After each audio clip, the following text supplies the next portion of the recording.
levels of power.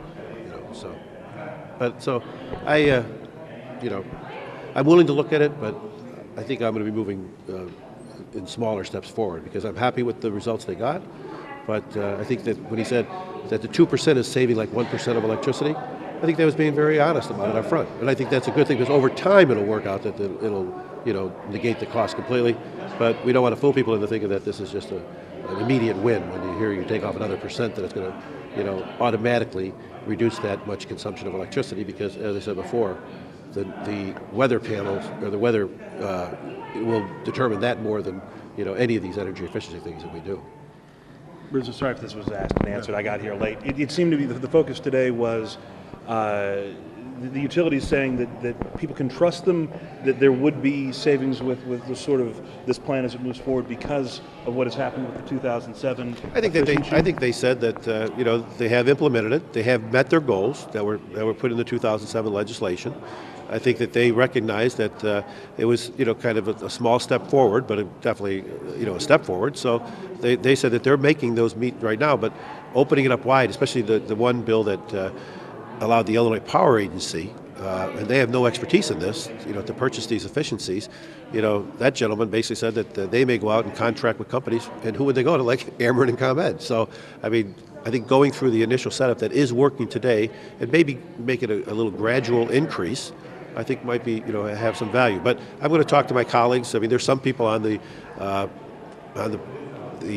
committee here that don't like any increases that people are going to have to pay more for. And they're happy with the 2007, as they said. It's moving up to the final 0.5% this year, from 1.5 to 2%. So some of them think that's sufficient, and that is moving us forward. And so we'll see. How much of this is, from here going towards the end of the session, is convincing lawmakers who just don't want to go back home and say, hey, I raised your rates, you're paying more for ComEd, you're paying more for Well, that's why, these energy efficiency ones, it certainly is good for the environment, most of these energy efficiency things. It does reduce the overall thing, but it's very theoretical to explain it to people. I think that the former testimony, first of all, the jobs we bring into the state, the amount of investment that's coming in there, the fact that the new technologies are going to allow us to mitigate some of the cost of it. First of all, there's no meter reader, so we're going to lose like $1 out of the $3 extra charge just from there. And they think that the outages that will not happen now because our system is going to be in much better shape, that it'll probably end up eliminating the other $2. So there's no set standard saying that this is going to raise their rates.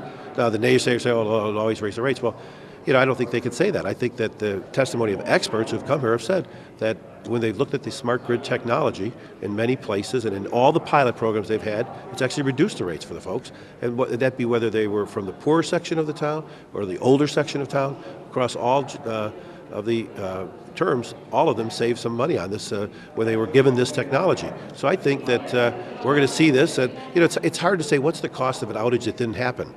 But if you look at the average outages per year, and then after the smart technology and after all of those improvements to the cables and wires are made, there is going to be a reduction in those outages that we'll be able to prove by statistics, and then we'll put the cost to that. Because when those trucks go out to fix the lines for ComEd, whether they're in my neighborhood or a neighborhood 100 miles away from me, that goes into my rate base, and I end up paying for that. And by improving the infrastructure today in a standard pattern where there's a plan put forward and they go out and they do it on a 5-day a week 8 hours a day plan instead of going out in the middle of the night where it's 3 or 4 times as costly, is in everyone's best interest, because when they're out there doing that in the middle of the night, that goes into the new rate base. How close do you think you are to calling this for a vote? Is it going to happen in the next 5 weeks? Can this wait even till maybe November or even next year? No, I think that this is something that should be done during the regular session, and I'm planning on calling it in the next couple of weeks. I'm hoping. I have some loose threads out there that I have to bring together, and there are some people that are coming forward now with support that were kind of on the fence before, and so I'm happy to get that. And but I think there are some things that we're going to tie up, and I'm going to decide how far I want to go with some of these efficiencies and net metering things, and see what kind of support that brings.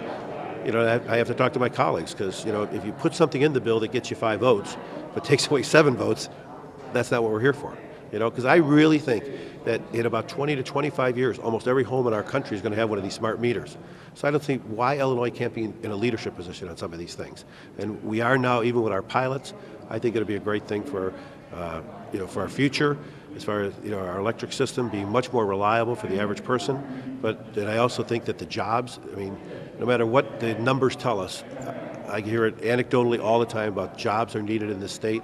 The governor, he talks about job all the time. So I think this is an effort that for very little cost we can bring a lot of good jobs to our state, good investment in the state. These are repairs that we're going to have to be made anyway, making them in the next 5 to 10 years as opposed to letting them break down and fix them, as I said before, or spanning those repairs over 15 or 20 years is in no one's best interest. So I think there's a lot of real attractive parts of this, and I think that all of us are out there telling people we want to bring more jobs to the state and we want to bring more investment to the state.